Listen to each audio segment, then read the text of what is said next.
Assalamualaikum warahmatullahi wabarakatuh, Pak. Waalaikumsalam warahmatullahi wabarakatuh. Ya, baik Pak. Saya ini Mardiana Simanjuntak, calon guru penggerak angkatan 10 Kota Medan. Iya, baik. Di sini saya mau bertanya beberapa hal terkait dilema etika atau bujukan moral yang ada di sekolah kita untuk memenuhi tugas demonstrasi kontekstual saya, Pak, di mana topiknya pengambilan keputusan berbasis nilai-nilai kebajikan. Jadi ini Pak, saya mau menanyakan beberapa hal, termasuk diantaranya bagaimana Pak kira-kira Bapak dapat mengidentifikasi kasus yang merupakan dilema etika atau bujukan moral yang ada di sekolah kita? Iya, untuk mengidentifikasi kasus-kasus yang berkaitan dengan dilema etika ataupun bujukan moral itu di sini saya tidak bergerak dengan sendirinya, tetap saya memang sebagai penggerak, tapi ada wakil saya, ya. Apalagi kalau berkaitan dengan siswa nantinya ada wakil kesiswaan, kemudian ada di situ nanti guru BK. Jadi mereka semua mempunyai tugas masing-masing untuk mengidentifikasi yang terkait permasalahan tentang dilema etika dan bujukan moral tadi. Jadi kita hasil dari identifikasi mereka, kemudian mereka melaporkannya ke saya untuk segera ditindaklanjuti atau untuk diketahui kasus apa yang terjadi pada dilema etika atau bujukan moral itu. Baik, mungkin Pak. Itu. Lalu Pak, bagaimana nih Pak untuk menjalankan pengambilan keputusan di sekolah ini? Terutama nih ada dua kepentingan yang sama-sama benar dan mengandung nilai-nilai kebajikan. Untuk mengambil sebuah keputusan itu tetap kita namanya juga kita di sini tadi kerjanya kerja tim, ya kan? Kita juga memiliki wakil. Tapi tetap saya yang memutuskan, nanti kita berdiskusi terlebih dahulu. Nah, setelah tadi diidentifikasi masalah dilema etika tadi dan bujukan moral, setelah kita temukan apa tadi masalahnya, kemudian kita buat sebuah kesimpulan ataupun keputusan apa yang kita ambil secara bersama, baik dengan wakil ataupun tadi guru BK. Itu tadi secara bersama kita putuskan, kemudian nanti kita konfirmasi kembali terkait masalah yang timbul tadi.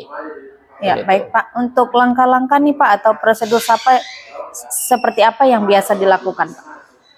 Mengenai apanya itu? Mengenai dilema etika ini, itu Pak. untuk langkah-langkahnya setelah tadi diidentifikasi, maka kita buat keputusan dan kita lakukan tindak lanjut kita sebagaimana tadi atas dasar keputusan bersama tadi.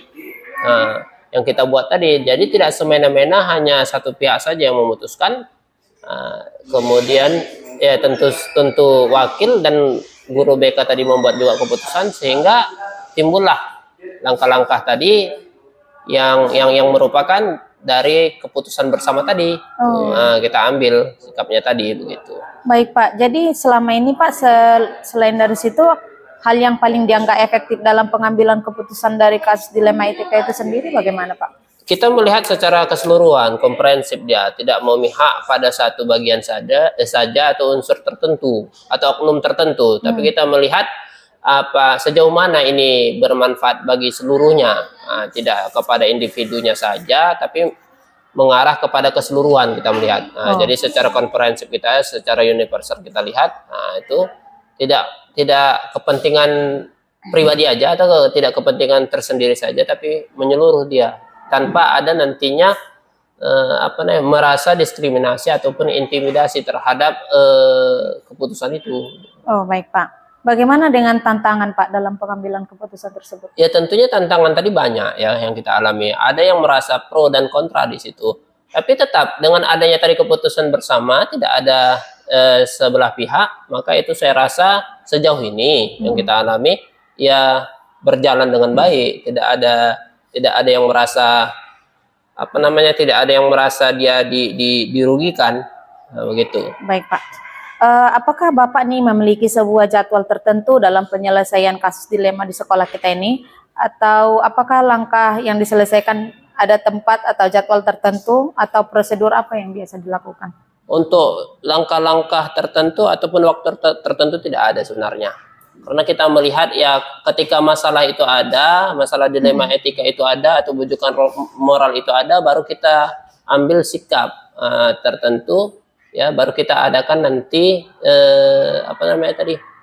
bagaimana mengatasi itu, gitu. Solusinya apa? baru kita lakukan. Iya, baik, Nah, Pak. jadi waktunya sebenarnya fleksibel. Iya. Nah, itu. Lalu Pak, dari hal tersebut nih, apakah ada seseorang atau faktor-faktor lain yang mempermudah atau membantu Bapak dalam pengambilan keputusan dalam dilema etika ini? Ya tentunya ada, karena tadi saya tidak bekerja sendiri, saya selaku kepala sekolah mempunyai wakil, ya wakil tadi juga ada wewenangnya, kemudian guru BK juga ada wewenangnya, dan seluruh guru saya anggap mempunyai wewenang dalam mengambil keputusan. Nah, jadi tetap kita adakan diskusi ya bersama, kemudian kita ambil pendapat yang paling banyak, itulah yang kita lakukan. Baik Pak, dari semua nih Pak yang telah disampaikan tadi nih Pak, pertanyaan terakhir, pembelajaran yang didapat dari pengalaman Bapak mengambil keputusan dilema etika bagaimana Pak?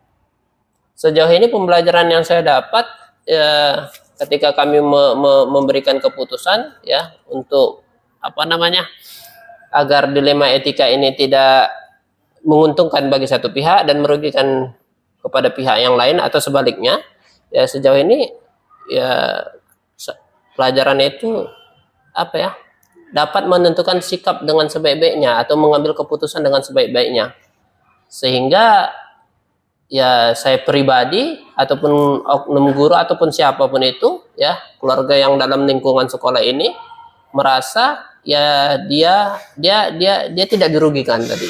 Nah, itu dia.